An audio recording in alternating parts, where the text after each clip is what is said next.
Hai sahabat padukuhan, kembali lagi bersama channel yang setia menemani akhir minggu Anda dengan kisah-kisah pilihan. Latif, sebut saja namanya begitu, adalah seorang sopir angkut yang beroperasi di kota B di daerah Jawa Barat. Kehidupan Latif tidak seberuntung teman-teman sepermainan dan kawan seperjuangannya dulu. Kesulitan demi kesulitan sering dia alami sepanjang hidupnya. Latif bukanlah seorang pemalas. Berbagai macam pekerjaan sudah pernah dia lakoni dan beragam usaha juga pernah dia jalani bersama dengan istrinya. Tapi nasib baik seringkali tidak berpihak kepadanya hingga akhirnya dia menjalani pekerjaan sebagai sopir angkot. Angkot itu adalah milik Yusuf, pemilik rumah di mana Latif mengontrak. Yusuf iba mendengar kisah pilu dan kondisi hidup yang dialami Latif. Untuk membantunya, Yusuf pun persilahkan Latif memakai angkot miliknya, tapi hanya di malam hari saja, karena di siang hari angkot itu dipakai sendiri olehnya. Biasanya, angkot yang dikemudikan Latif akan mulai beroperasi selepas pukul 9 malam hingga menjelang subuh. Pada suatu hari, saat Latif sedang menunggu penumpang di sebuah terminal bayangan, datanglah seorang perempuan muda berpakaian rapi menghampirinya. "Saya charter bisa bang?" tanya si wanita itu.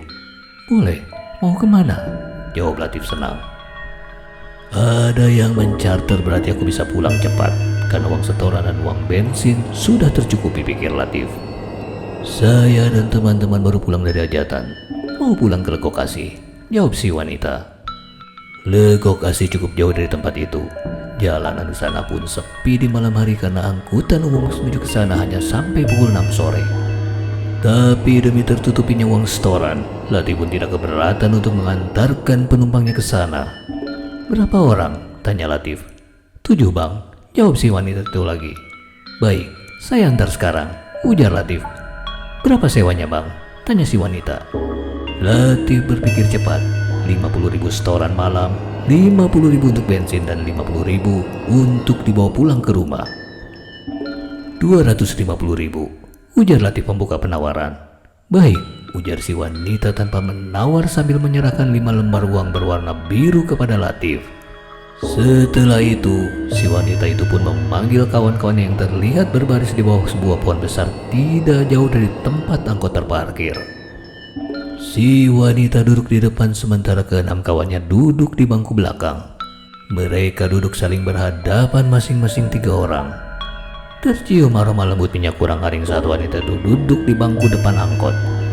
Zaman sekarang masih ada yang pakai minyak kurang haring, senyum Latif dalam hati. Latif melihat jam di telepon genggamnya. Baru jam 12 kurang. Aku bisa sampai di tujuan pukul 1 malam, pikir Latif. Kemudian dia menyalakan mesin dan mobil pun mulai melaju.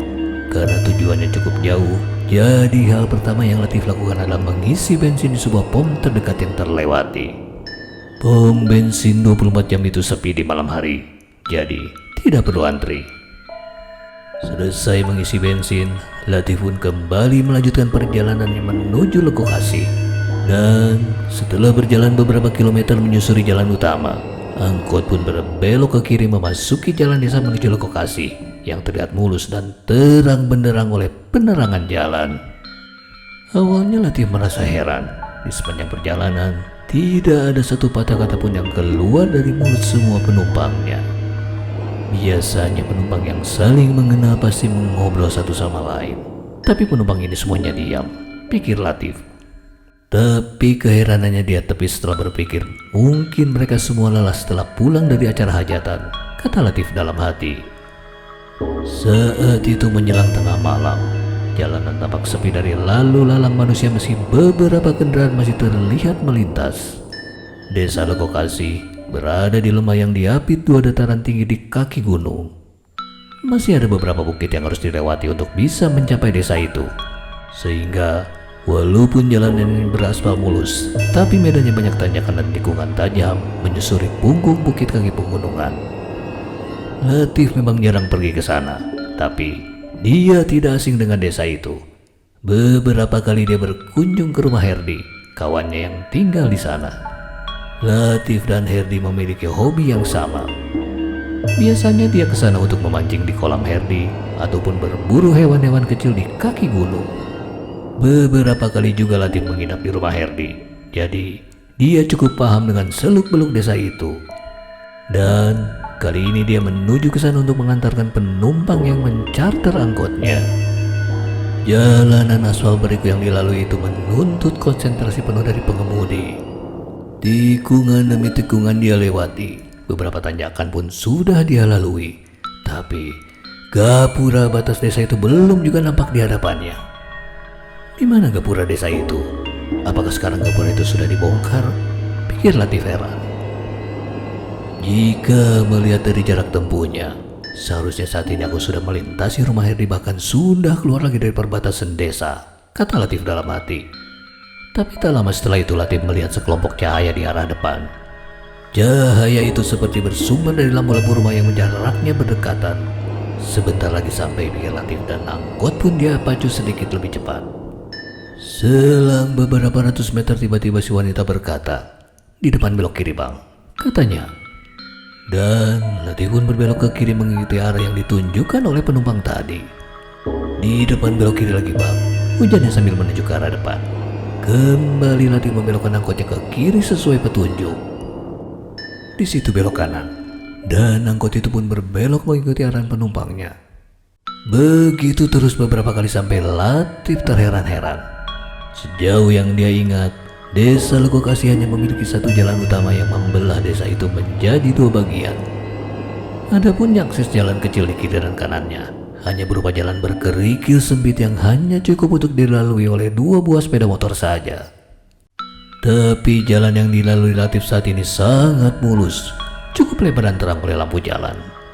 Jalan itu juga melewati deretan rumah-rumah permanen yang terang benderang. Hanya ada beberapa rumah saja yang terlihat sedikit tertutup di bagian teras depannya. Hebat sekali pembangunan di desa ini. Rupanya orang tua Herdi yang menjabat sebagai kadis telah berhasil menata desa ini dengan baik, pikir Latif.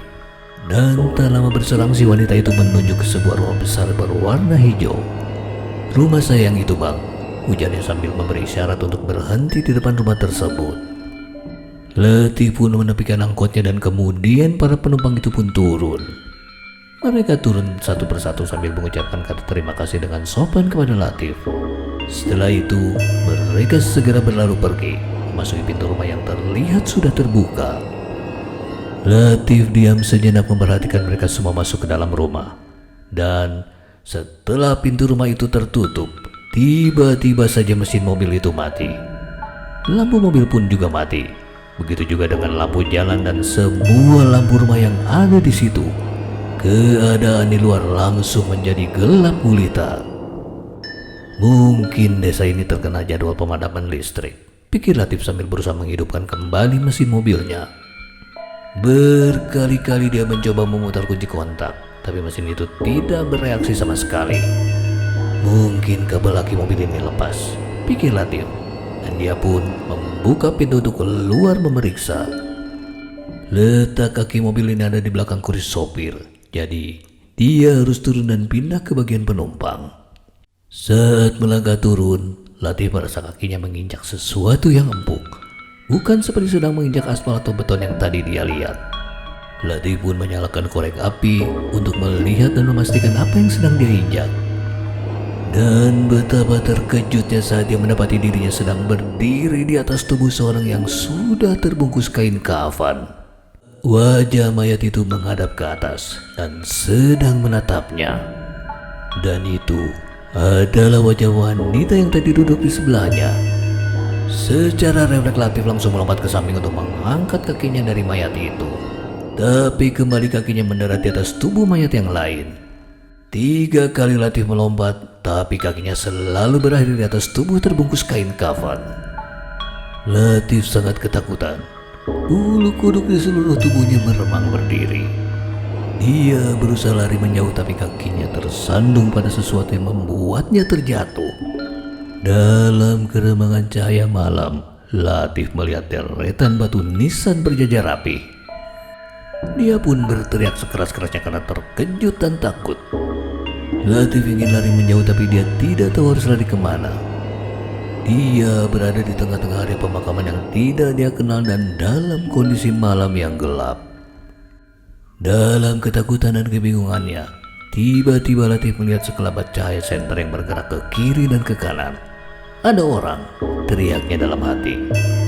Latif berteriak sekeras-kerasnya untuk menarik perhatian, dan rupanya teriakan itu terdengar oleh beberapa orang petugas ronda yang sedang patroli keliling desa. Lampu senter yang ternyata dari petugas ronda itu terlihat bergerak mendekat. Sesekali sorotan sinarnya diarahkan kepada Latif dan angkotnya. Sekilas, Latif dapat menduga di mana posisi dia berada. Angkot itu berada di sela-sela antara dua buah makam. Dan bagian depan dan belakangnya terhalang oleh sebuah pohon yang cukup besar. Bagaimana bisa aku sampai di sini? Pikir Latif heran. Tadi, jalanannya mulus dan terang benderang. Jalan itu juga cukup lebar untuk menampung dua buah mobil. Rumah-rumah bagus berderet sepanjang jalan. Dan sekarang semua itu lenyap seiring dengan masuknya si penumpang ke dalam sebuah rumah. Sekarang yang ada hanya dia dan angkot yang terselip di sela makam, dan mungkin beberapa mayat berkain kafan yang tadi dia injak. Latif berusaha mengatur nafasnya untuk meredakan kepanikan.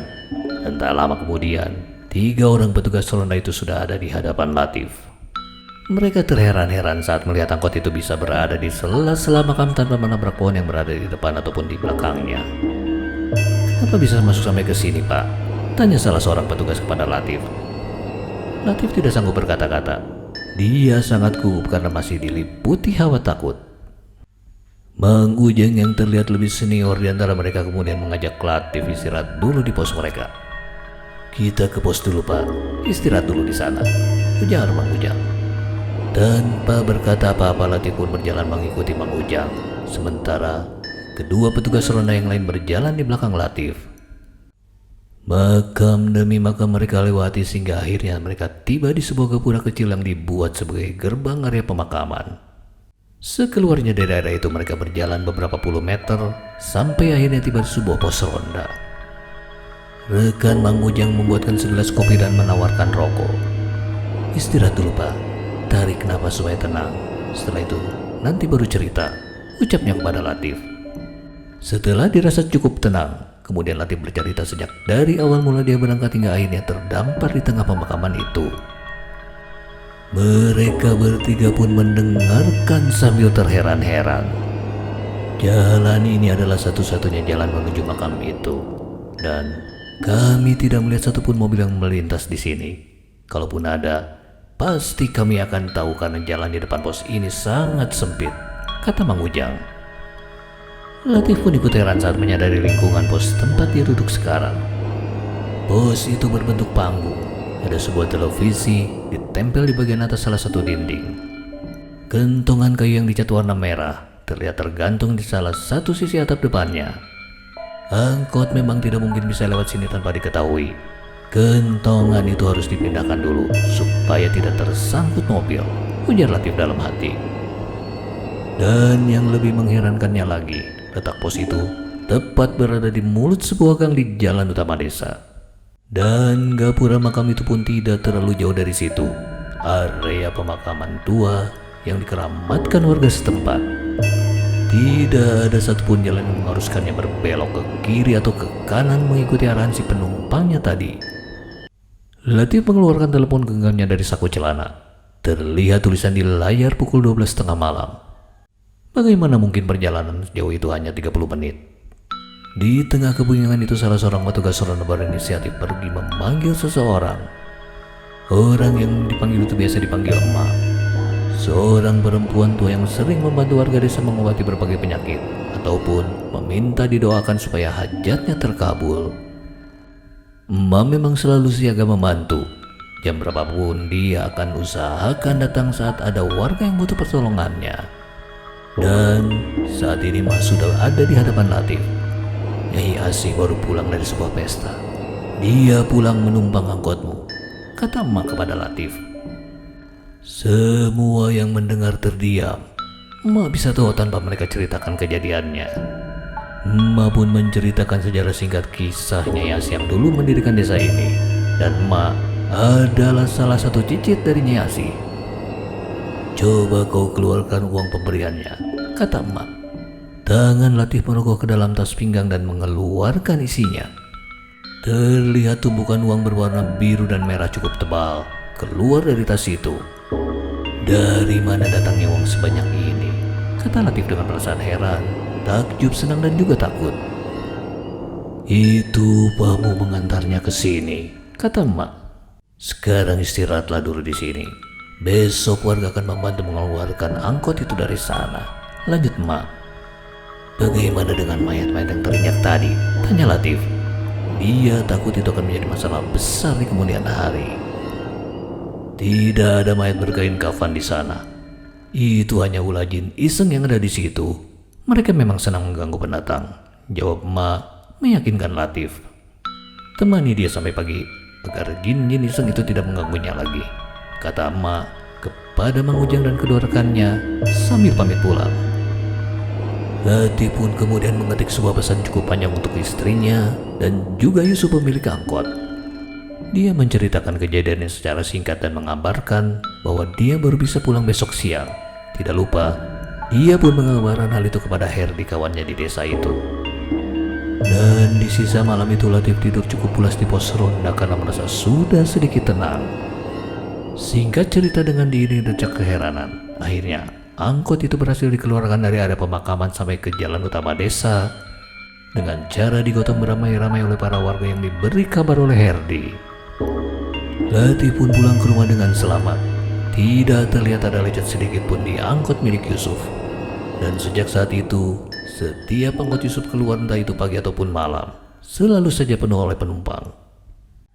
Sebulan setelah kejadian, Latif pun berkunjung kembali ke desa itu. Ditemani oleh Herdi, dia pun pergi menuju lokasi makam tempat kejadian dulu. Terlihat sebuah makam beratap genting dengan tiang-tiang kayu bercat hijau di situ. Itulah makam keramat Nyai Asih, sang pendiri desa Legokasi. Sekilas tercium aroma lembut minyak kurang garing lewat di hidung Latif. "Terima kasih Nyai," bisik Latif sebelum kembali pulang. Demikian akhir kisah perjalanan Latif bersama para penumpang gaibnya. Sampai berjumpa kembali di kisah-kisah berikutnya. Terima kasih.